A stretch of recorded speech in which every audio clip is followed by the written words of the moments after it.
RTI Live News. Ask for right. నమస్తే RTI live news కి స్వాగతం. కొమరంభీం ఆసిఫాబాద్ జిల్లా సిర్పూర్ టీ మండలంలోని ఇటిక్యాల పహాడ్ గ్రామస్తులను ఆదుకోండి అని అఖిల మాలీ సంఘం అధ్యక్షులు సుకుమార్ మీడియాతో మాట్లాడుతూ సిర్పూర్ టీ మండలంలోని ఇటిక్యాల పహాడ్ గ్రామం గత 40 సంవత్సరాల క్రితం ఏర్పడ్డది. ఈ గ్రామంలో 200 కుటుంబాలు 700 జనాభా గల మాలీ కులస్తులు పోడు భూములు వ్యవసాయం చేసుకుంటూ జీవనోపాధి గడుపుతున్నారు. కానీ గత 2 సంవత్సరాల క్రితం ఫారెస్ట్ అధికారులు ఇది రిజర్వ్ ఫారెస్ట్ భూమి అంటూ చెట్లు నాటుతామంటూ భయభ్రాంతులకు గురిచేసి లాక్కున్నారు. మళ్లీ ఈ సంవత్సరం చెట్లు నాటుటకు మమ్మలను వెళ్లిపోవాలని ఇది రిజర్వ్ ఫారెస్ట్ భూమి అంటూ ఇబ్బందులకు గురి చేస్తున్నారు. కావున మా మాలీ కులస్తులు సాగు చేస్తున్న భూముల జోలికి రాకుండా ఆదుకోవాలని, అదేవిధంగా మేము ప్రభుత్వం కల్పించిన సంక్షేమ పథకాలు లబ్ధి పొందుతున్నామని, పోడు భూములపై హక్కులు కల్పించి మమ్మలను బ్రతకనివ్వండి అని ఆదుకోవాలని ప్రభుత్వాన్ని డిమాండ్ చేస్తున్నాము. ఇంతకుముందు ఉడుకులిలా పోలింగ్ ఉండే కదా, పోలింగ్ బూత్ ఉండే కదా, ఇప్పుడు ఇటుకల పాలు అయింది కదా, మీకు ఎలా అనిపిస్తుంది? అక్కడ కంటే ఇక్కడ మంచిగా అనిపిస్తుందా, లేకుంటే ఏమైనా ఇబ్బంది ఉందా? ముందైతే మనకు ఉడుకులిలా పోలింగ్ అనేది జరుగుతుండే, ఇప్పుడైతే ఇటుకల పాటు జరగడం వల్ల చాలా ఆనందంగా ఉంది. ఎందుకంటే అక్కడికి పోయి వచ్చే వరకు చాలా లేట్ అవుతుండే. సో ఇట్ల పాటు జరగడం మంచిదని నేను అది భావిస్తున్నాను. మీకు సౌకర్యాలు ఏ విధంగా ఉన్నాయి? అక్కడ కంటే ఇక్కడ ఏ విధంగా సౌకర్యాలు ఉన్నాయి? అంటే మంచిగా ఉన్నాయా? అంటే వెళ్ళడానికి రావడానికి ఏమైనా ఇబ్బంది ఉన్నాయి? అక్కడ వెళ్ళడానికి ఇబ్బంది ఉండే కదా, ఇప్పుడు ఇలా ఇబ్బంది ఉన్నా లేదా ఇబ్బంది మీకు ఇప్పుడు? సో మాకు ఇప్పుడైతే ఇబ్బంది ఏం లేకుండే, అప్పుడైతే ఉడుకులి దాకా వెళ్ళడానికి చాలా రోడ్ లేక మేము ఇబ్బందులు పడుతుండే. సో ఇక్కడైతే బెటర్గానే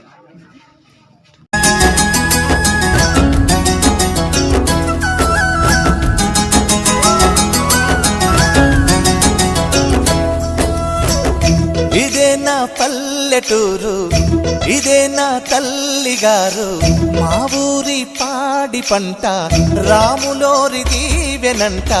తల్లి గోదావరి నీళ్ళు కడిగ సీతమ్మ పాదాలు, ఊరంతా హాయ్ హాయ్ హాయ్, మనసంతా హాయ్ హాయ్ హాయ్.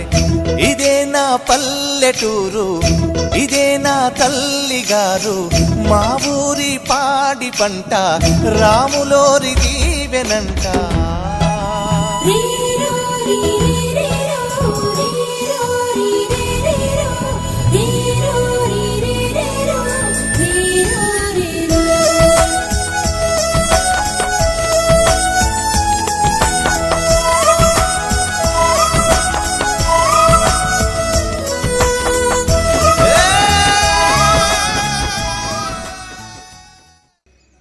కొమరంభీం జిల్లా సిర్పూర్ టీ మండలం ఇటికెల్ పహాడ్ గ్రామం గత 40 సంవత్సరాల క్రితం ఏర్పాటైంది. మరి ఈ గ్రామంలో 200 కుటుంబాలు మొత్తం మాలీ కులస్తులు ఇక్కడ నివసిస్తున్నారు. దాదాపుగా 700 మంది మాలీ కులస్తులు వాళ్ళ కుటుంబాలతో పాటు అక్కడ పోడు భూముల్ని సాగు చేసుకుంటూ జీవనాన్ని కొనసాగిస్తున్నారు. మరి గత 2-3 సంవత్సరాలుగా ఈ ఫారెస్ట్ అధికారులు ఇది రిజర్వ్ ఫారెస్ట్ ల్యాండ్ అని చెప్పేసి మీరు ఊరు ఖాళీ చేయించాలి అని చెప్పేసి అక్కడ మొక్కలు నాటే కార్యక్రమాన్ని చేపట్టారు.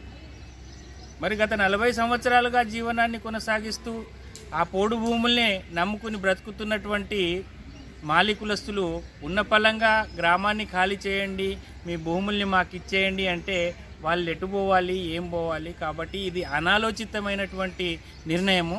దయచేసి కేంద్ర రాష్ట్ర ప్రభుత్వాలు ఈ విషయంపై దృష్టి సారించి ఇటికెల్ పహాడ్ గ్రామంలో నివసిస్తున్నటువంటి మాలీ కులస్తులకు ఆ 200 కుటుంబాలని ఆదుకోవాల్సినటువంటి బాధ్యత మరి ప్రభుత్వాలకు ఉంది. గత 40 సంవత్సరాలుగా వాళ్ళ ఆధార్ కార్డులు అక్కడే ఉన్నాయి, వాళ్ళు ఇండ్లు కట్టుకున్నారు, మీటర్లు పెట్టుకున్నారు, వాళ్ళకి ట్యాక్సులు కడుతున్నారు, కరెంటు బిల్లులు కడుతున్నారు.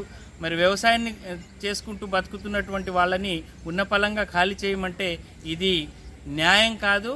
కాబట్టి దయచేసి మరి చట్టాల్ని పక్కన పెట్టి మరి ఏ విధంగా వాళ్ళకి న్యాయం చేయగలుగుతామనేటటువంటి దృష్టికోణంతో, మానవతా దృక్పథంతో ఆలోచించి మరి ఇటికెల్ పహాడ్ గ్రామస్తుల్ని ఆదుకోవాలని చెప్పేసి అఖిల భారతీయ మాలీ మహాసంఘంగా నేను ప్రభుత్వాన్ని కోరుతున్నాను. Thank you.